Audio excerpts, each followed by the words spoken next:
assim, né, usar um termo de uma segregação socioespacial provocada pela concentração em determinados lugares e atividades não residenciais versus residenciais em bloco. Ao mesmo tempo, eu tenho uma escassez de equipamentos públicos ou escassez de lazer. Quando vocês falam escassez de lazer, é escassez de espaço para o lazer? Também. É uma Também. escassez do quê? De uma atividade cultural? Também. Não tem. Falta bastante isso que você comentou, né? A identidade. Não tem alguma coisa que você fale ali naquela área, pelo menos. Nossa, vamos fazer isso no final de semana, porque não tem tanto área, né? Tipo, para fazer isso, e também não tem a. Como que fala? Como que posso explicar? Não tem um. Acho que o espaço característico, né, para dessas atividades, em toda essa área que a gente fugiu a palavra. Tem um espaço característico para as pessoas ocuparem e terem esse tipo de interação dessa atividade. Não tem nenhum com essa característica. Falta esse plano de atividades, assim, também, né? Que não é muito oferecido pela cidade. Falta, é isso. Falta espaços de lazer e cultura.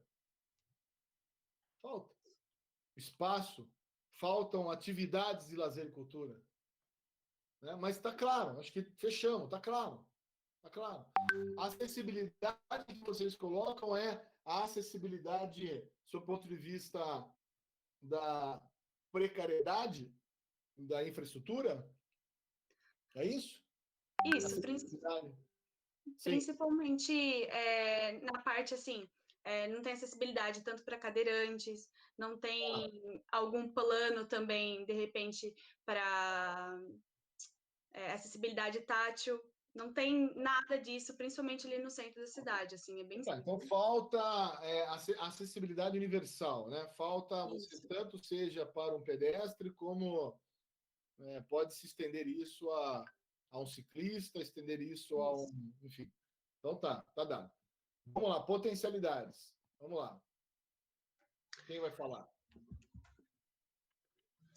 Bom, a gente considerou também que ali é uma área com controle de adensamento, né? Então, isso a gente considerou como uma coisa boa, porque ela acaba sendo compatível com a infraestrutura. Então, ali não tem uma superlotação de pessoas, pelo menos naquela área ali, né? Morando, de repente, ou... Não morando, né? Mas não tem uma superpopulação naquela área ali, o que, tipo, faltaria, sabe? Mais espaço ainda para abrigar mais pessoas. Então, ao mesmo tempo que eu tenho uma falta de atividades mistas, ainda assim, o adensamento distante nesse lugar, ele está compatível com a infraestrutura. Isso. Então, eu teria que promover ali atividades mistas, mas sem aumentar o adensamento. Isso. Sem aumentar, né, sem verticalizar, enfim, sem... Isso, principalmente isso. Porque a cidade toda, a gente até colocou ali que ela está quase que a nível dos olhos. É difícil a gente conseguir encontrar um prédio ou alguma coisa assim. Ali no centro mesmo, a única coisa mais alta que tem seria a igreja. A igreja católica. Gostei desse termo. A área a nível dos olhos, que pode influenciar PDS e atividades nas ruas cidade ativa. Legal.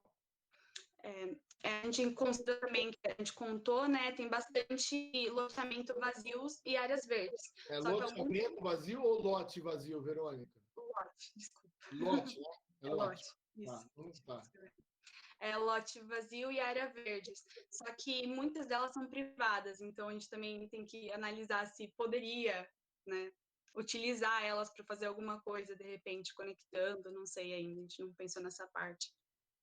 Utilizar, o que não pode acontecer é derrubar. Tá. Seja público ou privada, né? Utilizar como um bem público em área privada tem restrições. Mas é possível, isso eu já vi acontecer em municípios, é muito interessante, né? Estabelecer o que se chama de IPTU verde. Ouviu falar nisso já? Não. IPTU verde, isso é uma diretriz secundária interessante. Você estabelece uma alíquota de IPTU, de valor de cobrança de tributo, mais baixo, desde que se preserve as áreas florestadas e se utilize de sistemas sistemas que a gente chama de infraestrutura verde, né? Como alta permeabilidade do solo, reusos de água, você ter cisternas de reuso de água, eficiência energética. Aí você traz, né, essas tecnologias que vão de encontro, né, a uma melhor eficiência energética do edifício, e a eficiência energética é o guarda-chuva que diz respeito desde a questão da energia em si, né, como que eu produzo ela, solar, por exemplo, até o uso controlado, né, dos recursos naturais, né, da água, por exemplo. Então, existem códigos de obras, né, são pouquíssimos, pouquíssimos. Né? Em Campo Limpo, a gente trabalhou no plano diretor a regulamentação de uma infraestrutura verde, voltado para isso. Mas tem umas discussões intensas de estabelecer códigos de obras que garantam e obriguem edifícios residenciais e comerciais a incorporarem tecnologias que garantam eficiência energética. Tecnologias. Caramba! Então, se a gente não consegue usar da área verde privada, a gente pode incentivar esse cara a não derrubar. Entendi. Já é um grande passo, entendeu? Entendi. Legal. Área a nível dos olhos, o que pode influenciar pedestres e atividades nas ruas, manter a cidade viva. Isso pode ser uma diretriz, né? Porque a potencialidade é a área a nível dos olhos. Uhum. Porém, segundo o grupo de centralidades e vocês, há uma questão de falta de diversidade de uso. Né? Que eu tenho concentração de atividade não residencial e concentração de atividade residencial em outro lugar. Então, a potencialidade qual é? É essa área a nível dos olhos. Agora, qual que é a diretriz? A diretriz é a cidade viva. É a atividade na rua. Qual que é a diretriz? Entendi. Incentivar o uso misto. Né? Incentivar a dinâmica ativa no centro da cidade. Sabe? Trabalhar um pouco nesse conceito maior, né? Do guarda-chuva, né? Uhum. Então, até que ali na área central, as meninas até tinham comentado também, ali na área central tem bastante fachada ativa até, com bastante, tipo, uso, assim, embaixo comercial e em cima residencial. Não é a maioria, mas tem uma boa quantidade, então seria bem legal mesmo usar como diretriz esse incentivo. Exato. Exato. A diretriz é promover, fortalecer, né, a fachada ativa, incorporar, né, a diversidade de usos, incorporar, né, as atividades mistas, né, e aí promover isso. Né? A diretriz está sempre no campo de começar com o verbo, né? Promover, aprimorar, melhorar, revitalizar, renovar, reabilitar, requalificar, renaturalizar. E aí vem as secundárias. Como é que nós vamos incentivar a fachada ativa? Aí pensa como, né? Uhum. Legal, legal. Vamos lá, o que mais? Bom, a gente também tem ali naquela área, a nossa área ali, a gente tem bastante também a possibilidade de fechamento de vias, principalmente no centro. Até já aconteceu isso aqui nesse lado aqui. Ele tem como se fosse um parque nessa parte aqui, e essa parte aqui é fechada para comércio e tudo mais. E aí eles fecharam essa parte. Então tem uma possibilidade de fazer isso com outras vias também, de repente conectar elas, não sei. Meto pau. Isso eu acho que é uma potencialidade, realmente. E eu acho que tem a potencialidade que o grupo de centralidades trouxe, que é o patrimônio. Deve ter. Ah, tá embaixo, desculpa. A gente vai descendo. Então, em patrimônios, a gente observou nas problemáticas que o município ele não tem uma legislação específica para a proteção do patrimônio cultural. Também patrimônios monumentais e materiais estão em mau estado de conservação. E outra coisa é o que já foi mencionado também, é a essência, a identidade da cidade que é pouco explorada e valorizada. E vocês também trazem a questão que o grupo trouxe lá do patrimônio, né? Essa desconsideração por classe. Legal, vocês trocaram, meu, muito bom. Sim, teve troca. Não sei se vocês acompanharam isso na primeira assessoria, mas que eu falei um pouco sobre isso, né? Que a Carol provoca. Desconsiderar esses tempos regressos, né? Anterior à imigração, lembra aquela, né? Anterior à imigração.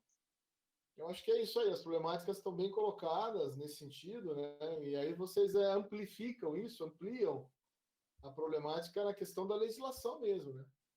Assim, não tem uma legislação que trate disso. Isso é uma dúvida, professora. Aí a gente coloca isso como uma diretriz também? Ampliar?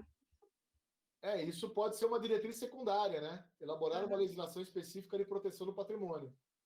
Entendi.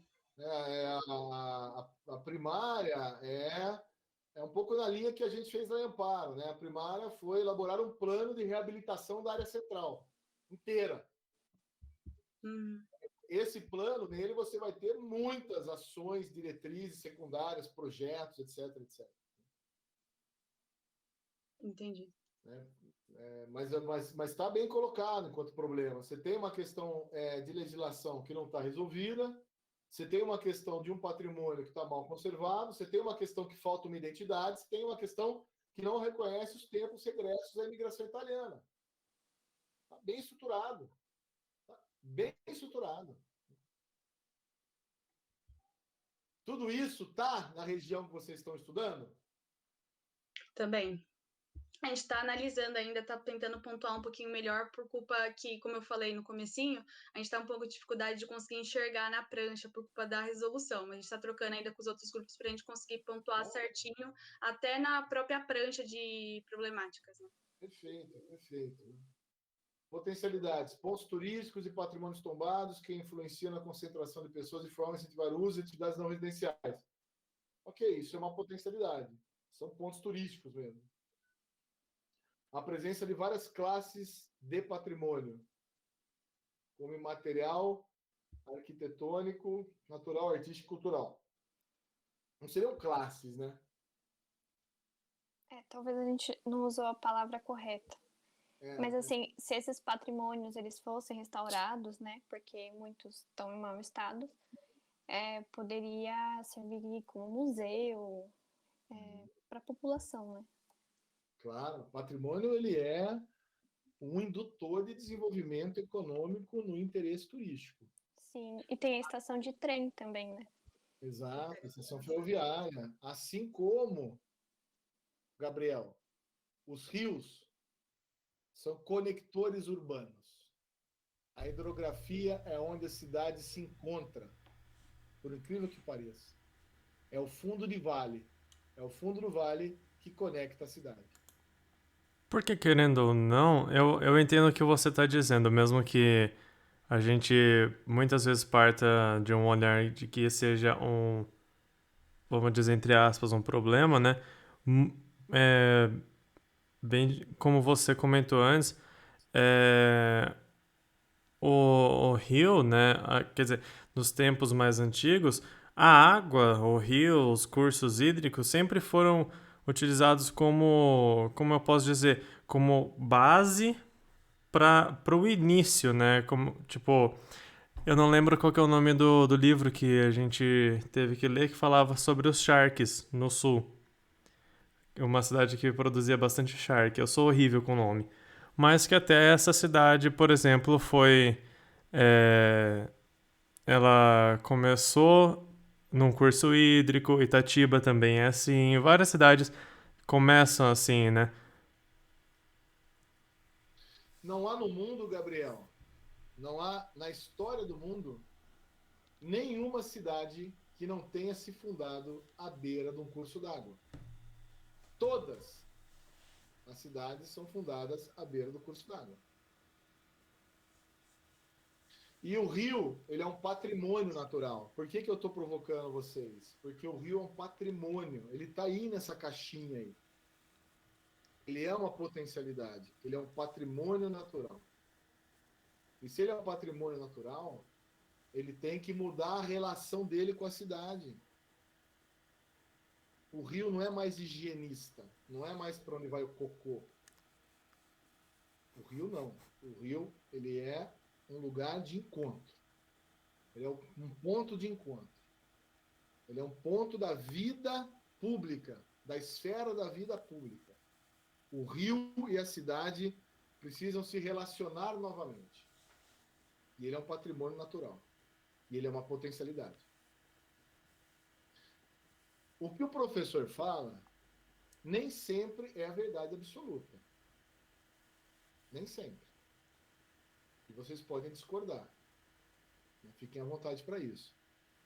Porque a intenção nossa não é criar em vocês verdades absolutas, mas pontos de reflexão. E o rio, ele é um ponto de reflexão. Pelo menos, pode ser uma barreira, pode ser ele pode ser um segregador, ele pode ser um parque, ele pode ser o esgoto. Se achar que o rio tem que ser o esgoto, construa um argumento que leve o esgoto para o rio. Que seja suficiente para a gente deixar de falar sobre isso. Agora, se o rio não é o esgoto, o que é o rio para a cidade? Eu acho que ele é um baita. Eu gosto do rio. Legal, mas vamos lá, vamos continuar. Tem numerosa quantidade de patrimônios arquitetônicos e monumentais que, se restaurados, poderiam sediar museus, acervos, ok. Então, mas aí já foi a conversa do grupo anterior. Qual é a potencialidade? É a quantidade de patrimônios arquitetônicos e monumentais. Se eles vão sediar museu, acervo, etc., aí vai lá para a diretriz secundária. Sim. Qual que é a função que a gente vai dar para isso, né? A estação do trem, que está dentro da área de vocês, né? Que aí cabe a estação ferroviária ela ser um espaço de uso da cidade, seja qual for. Cabe pensar nessa retomada da ferrovia. Cabe, né? Eu acho que, inclusive, tem, né, projetos para isso. E são projetos muito interessantes. Você tem, por exemplo, o trem republicano. Ouviram falar já do trem republicano? Não. Que liga Itu a Salto? Não. O trem republicano. 2 estações ferroviárias da antiga linha Ituana, né? Sorocabana, da Companhia Sorocabana, que conectava, né, a Sorocaba com Campinas, passando por Itu e tal. Tinha todo esse desenho da malha ferroviária da antiga Sorocabana. Que na época, não sei se vocês sabem disso, mas Itu é uma das cidades mais importantes do Brasil no período da República.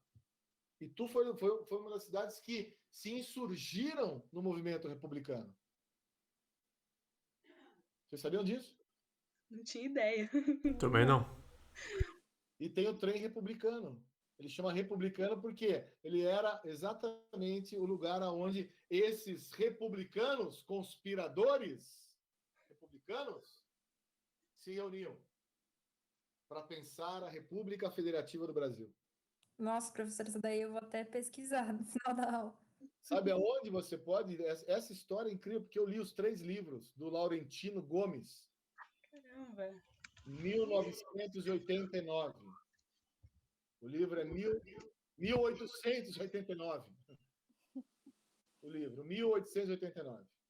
Conta a história da República, do movimento republicano. E vai falar de tudo. E aí, o que aconteceu? O que Salto e Itu fizeram? Restauraram as suas estações ferroviárias, criaram usos específicos e reativaram o trem republicano.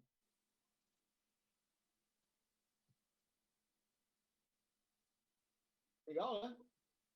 Eles tiveram que restaurar tudo ou nem precisaram, que já estava em bom estado? É um trecho de 7 quilômetros. Não, restauraram tudo, inclusive no projeto de Salto. Eu participei do projeto com o arquiteto Caio, tudo. Eu trabalhei nesse projeto com ele. Mas é a restauração e adaptação das estações ferroviárias. E aí, no caso de Salto, nós colocamos, junto com a prefeitura, né? Opa, peraí. Nossa, vocês sumiram. Vocês estão aí, gente? Estamos aqui. Estamos sim.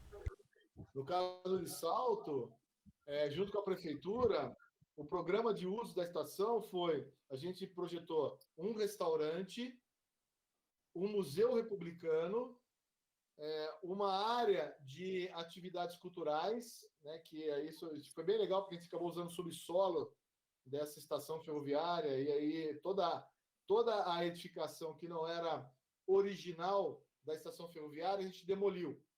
A gente demoliu tudo, e aí a gente construiu com outra tecnologia, né, o aço, né, a gente gosta dessa contradição da técnica, né, de você mostrar a diferença das idades, dos períodos através da tecnologia.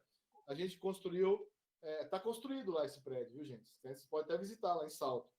A gente construiu um edifício metálico, né, que aí ele divide o armazém da estação com o edifício que era a casa do chefe da estação. E a casa do chefe da estação, ela é a área de embarque, bilheteria, embarque, o Museu Republicano, esse prédio novo entre os edifícios são essas instalações culturais, de uso cultural, e o armazém, ele é o restaurante choperia, né? E aí a gente projetou a rotunda, tal, ficou super bonito. Eu mando para vocês o projeto, para vocês verem. Manda, por favor. Manda sim, professor. Ficou super legal. Parece ter ficado bem legal, que integrou tudo, né? E tu fez a mesma coisa, e tu também fez um projeto para a estação com essa finalidade do interesse turístico. É o passeio da Maria Fumaça, é sair aqui de Anhumas, em Campinas, e até almoçar em Jaguariúna. Eu já fiz isso várias vezes com meus filhos, é uma delícia. Pegar o trenzinho. É super legal, entendeu? Então, vamos lá, que mais? Bom, acho que de patrimônios era isso. Tá. Daí, em centralidades, a gente observou no relatório, na apresentação também, que não havia um sistema urbano isolado. A gente não sabe ao bem se é uma problemática. O que é um sistema urbano isolado? Pelo que eu entendo, seriam as áreas rurais. É isso? A área rural era rural. Há um sistema urbano isolado. Deixa eu tentar usar o meu tic-teco aqui. Não há um sistema urbano isolado. Não. Área rural é área rural. Área urbana é área urbana. Acho que não passa régua nisso. Tá, beleza. A gente também já foi mencionado que a centralidade ela poderia ser um pouco mais rica, o centro, mais interessante, mas isso já foi mencionado em uso do solo. Tá. Daí tem as potencialidades, que o município ele possui várias centralidades, como poligonal, linear, pontual, e também a sazonal e as atividades âncoras. Como é sazonal, a gente tem o Parque Municipal Jaime, que é onde tem a Festa da Uva. É muito importante esse parque, né? Porque nessa época traz o movimento para a cidade e também para a economia da cidade também, né? A abrangência não é sazonal, a abrangência é regional. Ah, sim. Ele acontece num determinado período do ano, né? Mas ele está lá, ele é uma potencialidade. Agora, ele é uma potencialidade só para a Festa da Uva ou ele pode ser uma potencialidade para outras coisas? Pode ser para outras também. Para outros durante o ano inteiro, ainda por cima. Acho que tem uma diretriz primária dada aí, né? Que é esse calendário, né? Estabelecer esse calendário turístico, cultural, né? Para intensificar o uso desses espaços na cidade. Acho que assim, tem uma questão aí voltada, né, desses espaços, seja a Praça do Aquário, seja o Parque Municipal Jaime Ferragutti, Quer dizer, a questão do uso da cidade, ela tem uma relação direta com a sua intensidade, né? A intensidade da cidade. É você olhar Campos do Jordão agora no inverno, né? Parece que não tem pandemia, entendeu? Não existe pandemia em Ribeirão, em Campos do Jordão. É verdade. Né? Não tem. Lá o vírus passa frio, né? Então ele não contamina em Campos do Jordão. É uma cidade que ela tem essa intensidade, né? No inverno, né? De uma grande movimentação, né? De uma classe alta, enfim, de uma classe média alta, que se concentra lá para passar frio, entendeu? E gosta. Né? Que não faz sentido nenhum. Gosta. Tomar um chocolate quente, uma cerveja, Baden, já fui lá, não volto mais, achei um saco aquele lugar, pra verdade, pra vocês. Até é bonito, cara, mas achei, nossa. Passar Mas, frio, ó, tá fora. acho que assim, tem uma coisa aí que ela casa, né? E aí o Colégio São Bento. É isso? Também é uma potencialidade. Então, assim, a Sabrina, o sentido aí da potencialidade, eu acho que tem tudo a ver também com essa coisa do patrimônio, né, sendo ele, né, um indutor de desenvolvimento. O Colégio São Bento pode ser uma atividade âncora assim para aumentar o uso desses lugares, né? Uhum. Para estabelecer aquela dinâmica de entorno, né? Que a São Francisco causa em Bragança Paulista, por exemplo, né? Aquela coisa de o colégio, ele influencia do colégio para fora essa dinâmica, essas mudanças de uso, são potencialidades, sem dúvida. Legal. Que mais? Bom, aí vamos para mobilidade. Em mobilidade, a gente viu como problemática que existe uma deficiência nos pontos, nas paradas de ônibus, né? O grupo falou bastante disso na apresentação, grupo de mobilidade. E traz essa dificuldade, né, da locomoção dos funcionários que trabalham nos condomínios. Sim. Também a gente observou que nas áreas que são predominantemente residenciais, as vias são sem pavimento, há vias sem pavimentação asfáltica. Não todas, né, mas possui. Em contrapartida, já no centro, que já vai estar em potencialidades, a maioria das vias elas são de boa qualidade. E também as calçadas que com má qualidade, tendo até mesmo calçadas com buracos e de terra. Potencialidades, a gente viu uma empresa que agora ela tá na cidade. Acho que em 2016 mudou as frotas de ônibus, daí essa empresa Rápido Campinas começou a administrar. E daí melhorou o sistema dos ônibus, né? Tem Wi-Fi grátis, ar-condicionado, é um novo sistema tecnológico. Então, é uma coisa interessante. É muito pontual, né? Digamos que a nova frota ela é resultado, né, de uma exigência já estabelecida como um problema lá atrás, né? Então lá atrás se identificou a necessidade de uma renovação de frota, entendeu? Então ela já é uma realidade, né? O que você tira dessa realidade, dessa nova frota como uma potencialidade? É algo bom, mas ela vai impulsionar uma diretriz de alguma forma? Não sei, entendeu? O sentido é construir essa linha, né, do problema, a potencialidade com a diretriz primária e secundária. Então, já é algo, né, já é uma nova frota. É ótimo, excelente, maravilha. Mas seria também, tipo, para dizer assim, que essa empresa ela é uma empresa grande, né? Ela não está só em Vinhedo. Ela